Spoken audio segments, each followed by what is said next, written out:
रहे हैं उस भूकंप के बारे में जिसने हाल ही में पूर्वी भारत और बांग्लादेश में सबको हिलाकर रख दिया। स्वागत है आपका फटाफट फंडा में, वो जगह जहां हम मुश्किल चीजों को समझते हैं बिल्कुल आसान भाषा में।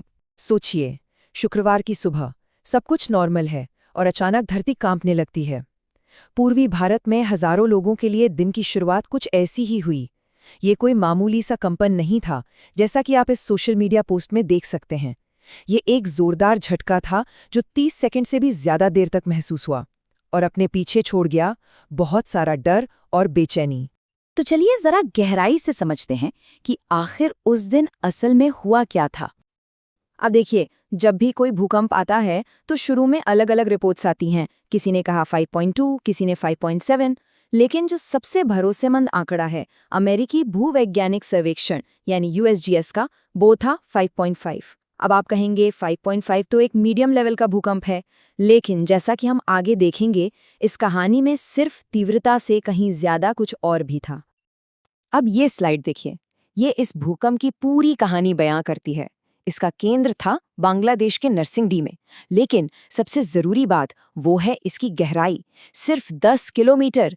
ये एक बहुत ही उथला भूकंप था और यही वो वजह है कि इसका असर इतना जबरदस्त और इतनी दूर तक महसूस किया गया। चलिए समझते हैं कि कैसे।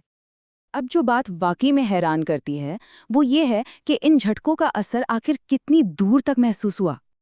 ये झटके सिर्फ भूकंप के केंद्र के आसपास ही नहीं थे। पश्चिम बंगाल में कोलकाता से लेकर कूच बिहार तक और नॉर्थ ईस्ट में गुवाहाटी, अगरतला और शिलोंग जैसे बड़े शहरों तक सब जगह ये महसूस किए गए। मतलब भूकंप की लहरें सैकड़ों किलोमीटर दूर तक फैली। और हाँ, एक बड़ी मजेदार और यादगार बात ये भी हुई कि ढाका में उस वक्त बांग्लादेश और आयरलैंड के बीच एक टेस्ट मैच चल रहा था। भूकंप के कारण उसे भी कुछ मिनटों के लिए रोकना पड़ा। सोचिए, खिलाड़ी और अंपायर मैदान पर खड़े हैं और झटके थमने का इंतजार कर रहे हैं।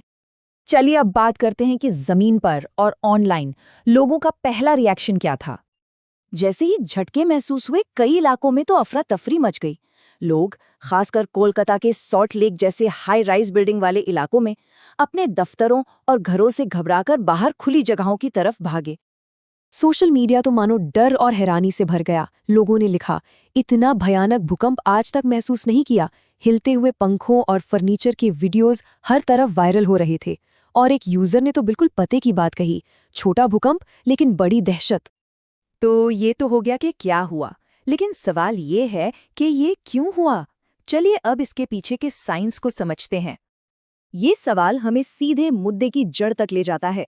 भाई आखिर बांग्लादेश और उसके आसपास के इलाकों में इतने भूकंप आते ही क्यों हैं?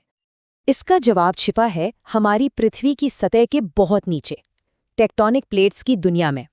ये जो पूरा इलाका है ना, ये 3 बहुत बड़ी प्लेट्स, इंडियन, यूरेशियन और बर्मा प्लेट के जंक्शन पर है। जरा कल्पना कीजिए कि ये महाद्वीप के साइज की चट्टानें लगातार एक दूसरे से टकरा रही हैं। जाहिर है इससे उस जगह पर जबरदस्त तनाव पैदा होता है। और यहीं पर इस भूकंप का सबसे जरूरी पहलू सामने आता है, इसकी कम गहराई। एक उथला भूकंप उसे कहते हैं जिसका केंद्र जमीन की सतह के बहुत पास हो, जैसे इस केस में सिर्फ 10 किलोमीटर नीचे। और ये स्लाइड बिल्कुल साफ साफ बताती है कि ये इतना जरूरी क्यों है। देखिए, जब भूकंप उथला होता है तो उसकी एनर्जी को सतह तक आने के लिए ज्यादा सफर नहीं करना पड़ता।